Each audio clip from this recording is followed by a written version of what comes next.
You موالات دی. موالات دوستۍ ته well کېږي. دا په هر صورت کې د کافرو سره، د یهودو سره، د نصاراو سره حرام دي.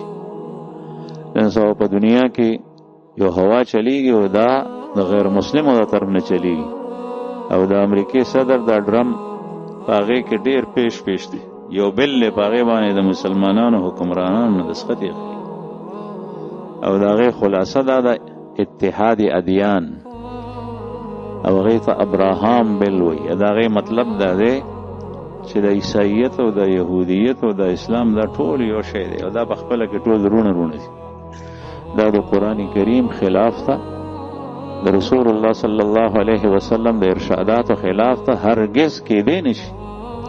قران کریم برملا اعلان کوي لا تتخذ اليهود والنصارى اولیاء. اے مومنانو، یهود او نصارا په دوستۍ منی سي، دا ستاسو دوستان نه جوړي.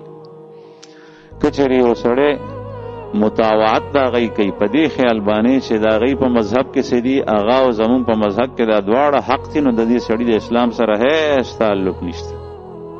د يهودیت نه د براءت اظهار کې نو ال مسلمانې، د عیسایت نه د براءت اظهار کې نو ال مسلمانې. که یو سړی وي چې زه مسلمانم یم، خو زه دام منم لکه څنګه چې عیسایان وایي ان الله ثالث ثلاثه، اللہ تعالیٰ تینوں میں سے تیسرا ہے، ایک عیسیٰ علیہ السلام، ایک جبریل اور ایک اللہ. دا مسلمان اس صورت کی نشی پادے گی رہے اگر کدے جماعات دا مسلمانانو پشان کئی. ذکر چھے اسلام دا عیسائیت سر جوڑے گی نا، یو شے جدا غی امن لے شو، اسلام پاتے نشو. دیا یو کس دا اندوانو یو شیخ وخی، دا غی ٹک دے مسلمان نہ پاتے کی. د یهودیانو یو شیخ وخی، مسلمان نه پاتې کی.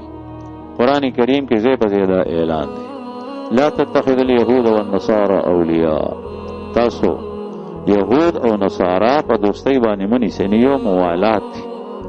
موالات او دوستی په هیڅ صورت کې نه. ست چې دوستی وي په پښتو کې مو ته وي، په اردو کې مو ته وي، په هر ژبه کې وته وي. دا غسر د زړه تعلق ساتل.